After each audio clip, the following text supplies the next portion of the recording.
This is the M1E2 Tusk Abrams. It's a special variant, upgraded variant of the standard Abrams main battle tank. It is designed for urban combat scenarios. So Tusk means Tank Urban Survival Kit, which basically means that, as you can see, also reactive armor on it. It also usually has, I don't know if it's modeled or not, well, not in the game, obviously, but it usually also has better visibility for the commander, in terms of that he has more mirrors, and he has more, I think he also has like cameras in the back or something like that, which is not modeled in the game, unfortunately. Also, it sports a machine gun for the loader position, which the normal Abrams does not have. So basically the loader can either load the main cannon, or he can turn out and he can use the machine gun to defend the vehicle either from, flanking infantry or, any air threats or something like that.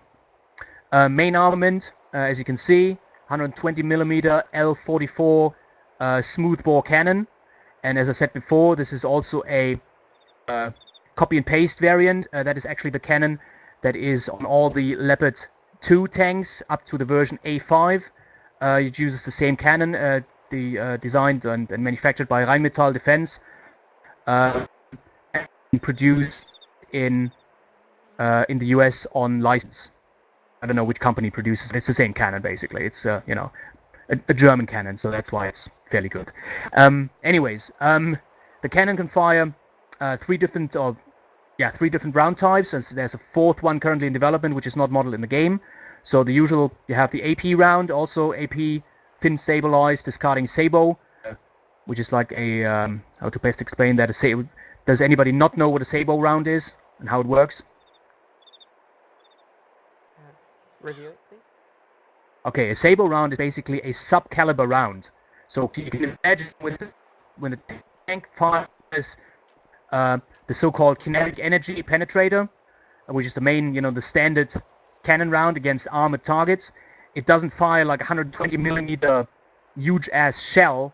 What it fires is the actual, projectile that you fire at the enemy tank is a tungsten, like a spare, basically. It's like a metal rod, with fins in the back for stabilization, that you fire at the enemy tank at incredibly high speeds. And to achieve that high speed and high penetration value and high range, the main cannon on range of about 3.5 clicks, so that's quite far. You have packaging around it, basically. So you have this metal rod that you fire, and it's packaged in like, well, it's not styrofoam, but it's like some sort of plastic, covering, basically, which fills out the rest of the tube.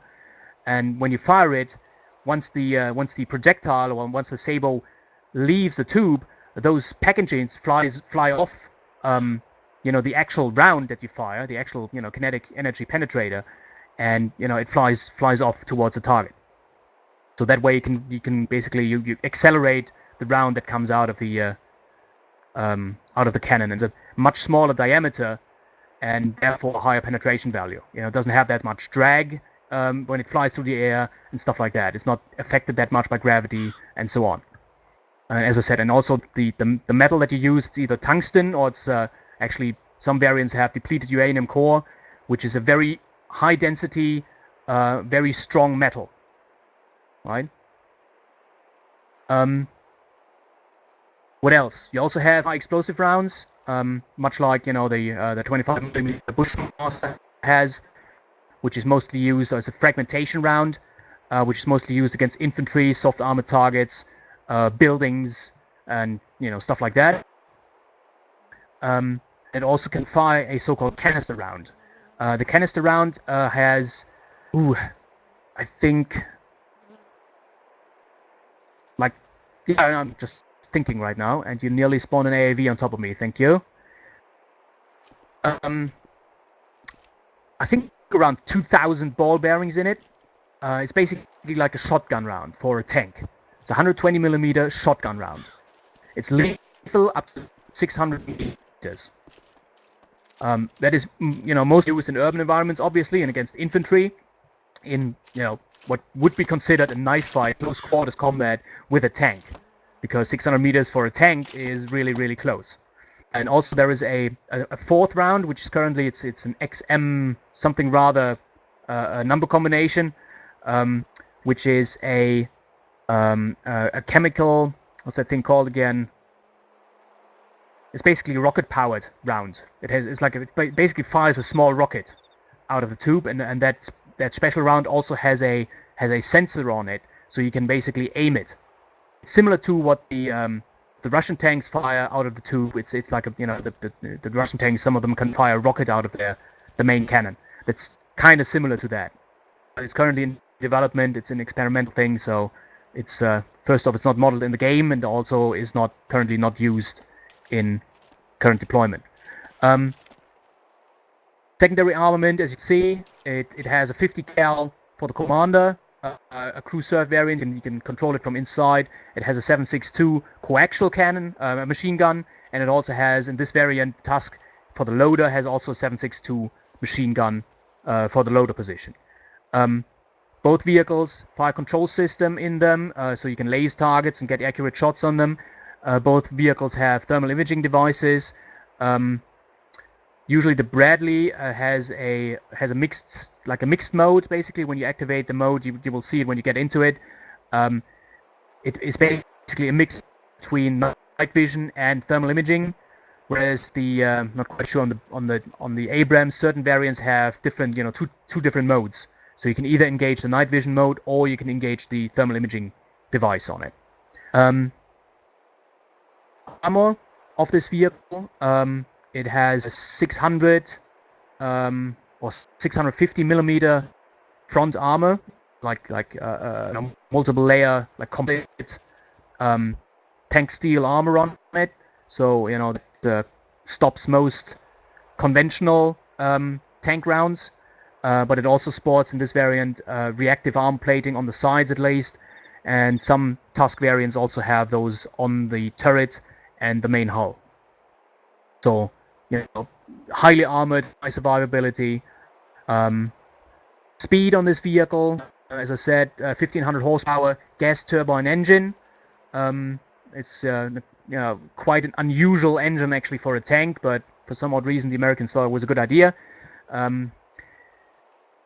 Across normal terrain, so around like 60 to 70 max. Rough terrain, more go with like 50 kilometers per hour. All right. I think that's. Any questions about the Abrams?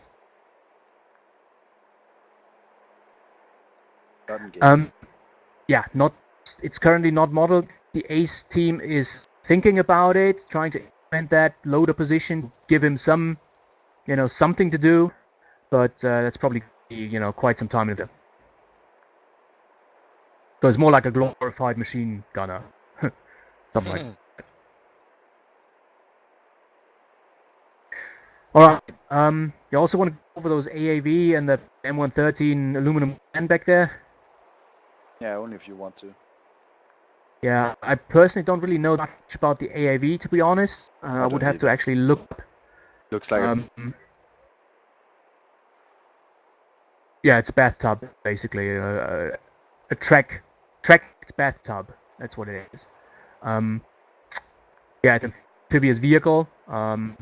It has from the armor characteristics. It's I would say somewhere in between a Striker and a Bradley. It's not as well armored as a Bradley, but slightly better than the Striker. It's also about the same weight, maybe slightly heavier, around like 20 tons, I believe it is. Comes also in different variants, as you can see. One of the odd things about this is the position is offset from the center. So you got to keep that in mind, off as the driver and gunner, of course, that you might have to maneuver them accordingly. You see that the gunner is the turret is offset to the left, right? And also it's not centered on the vehicle; it's more towards the top of the vehicle. So this basically the AAV, especially since also the driver has a very limited view. As you can see, it sits very high up the bow of the vehicle, since it's amphibious, is like slanted and obscures a lot of vision, a lot of peripheral vision for the driver. So any infantry that moves around it is in quite some danger. It requires a lot of coordination between the driver, the commander, and the gunner in order to operate this vehicle effectively. Okay, M113 in... Oh. Sorry. Oh. M113 in the back. It's not too much to be said about this thing. It's an armored personnel carrier. Wait a second, I'm going to bring it to the front.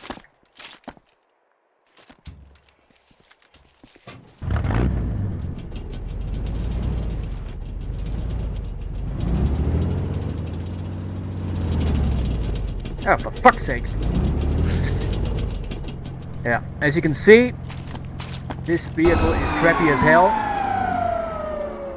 Not only to control, but, as you can see, the gunner is exposed. The driver has nearly no visibility inside this piece of shit. It is... I think the armor can't even stop small arms fire mostly. Like, 7.62 rounds will have the chance of penetrating. So it's not... It's an aluminum death trap, basically. It's a driving coffin, alright? Whenever you use those... The BTR 60, I would say, is actually superior to this one. In armor? Yes. I think these are like... Yeah, I believe so. So the BTR is certainly superior to this one. It's also, well, the M113, I don't know when it was designed, somewhat just shortly after World War... Yeah, it's like shortly after World War II, basically. It's a very old vehicle, and it rarely gets used in modern armies nowadays anymore, except maybe for like specialized roles as like, for signals, for example. There's specialized signals vehicles that have like, all sorts of radios in the back, like a command and control vehicle sometimes. It was formerly used, at least for the, I can tell from the German army at least, the forward observer, the artillery observer, used the vehicle. It had like a telescope on top of it. They phased that out for obvious reasons, because you would it's fairly simple. Usually they get attached to an armored unit, like either Marder tanks or Leopard tanks, and you would see those things are on the horizon. You see Leopard, M113, Leopard, and take a wild guess what thing will get shot at first, right? Because people can easily tell this is forward observer, so you blow this shit up. So they kind of scrapped that idea. But apart from that, I wouldn't really know if Medivac. Yeah, it's also, there's a Medivac variant of this thing, which gets used to get people, basically transport people from the front lines back to the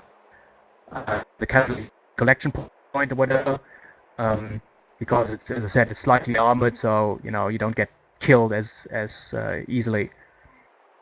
I think that that's also another variant, that not as an observer vehicle, but more like a command and control vehicle. I think that's the only variant that gets used nowadays, at least in modern armies. Some backwater countries might still use those as actual personnel carriers, but mostly not. Hey, is there a tow missile variant that we have here? M113, I do not think just made so. I think New is making a tow version, and he's just made the anti-air version.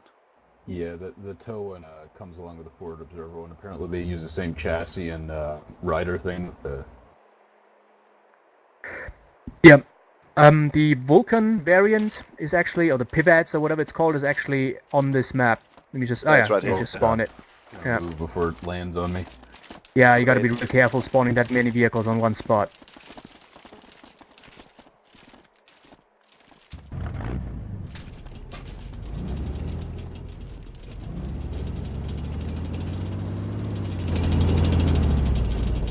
Like this thing. It is actually, if you know how to use it, it is quite deadly against, especially helicopters. Not fixed wing, obviously, but helicopters. And quite infantry? devastating. Yeah. It also uses a, not quite sure what caliber it is. I think it's like 28 or 20. something. 20 caliber, 20 millimeter. Okay. It also uses a discarding sabot round against a frangible discarding sabot round, actually. Which basically what it does is when it penetrates the target, the round will splinter up. It will fragment into little pieces, and then keep on flying into those little pieces keep on flying basically. That way you can basically it's like a shred round against air targets. Really devastating when it hits. But apart from that, it's all the rest is quite crappy. Also, it has the M113s have the annoying tendency, as you might notice, the engine is still running. When you're sitting in the turret, and whenever you turn the turret, the goddamn engine will turn on. Keep that in mind when you want to keep a low profile with those things. It is basically close to impossible. Also, the exhaust of those things is incredible. They always look like, when you drive around with those things, they always look like they are burning. Much like the F4F Phantom, the aircraft, which also looks like it's burning when it's flying. All right, never mind. It's just me I know rambling what on. you're talking about. Just instead of doing a ridiculous familiarization for. Yep. Okay. Two things here before we go into the. One thing before we go into the fire control system. On the driver seats, you might have noticed that some of those vehicles, or you might, when you hop into the driver's seat, that some of those vehicles have an actual 3D cockpit. Like the Bradley or the M113 has an actual 3D cockpit. There are two modes which you can, the viewport. You can change the viewport on those vehicles with the 0 key on the numpad. I would advise you to actually use the 3D cockpit. And the trickery, you will notice though that the visibility, especially when you try to look closer to the front of the vehicle, is very limited. The trickery, what you can do is when you push the 8 key on the numpad, your character inside the vehicle will look up, and that will stay basically slightly looking upwards, which will increase your visibility in the vehicle. You can try that out later when you hop in the driver's seats. Just push the 8 key until basically you can see more of the front of towards the front of the vehicle. And then you can use the Alt key to look around and left, right. Really, really useful. All right, go ahead.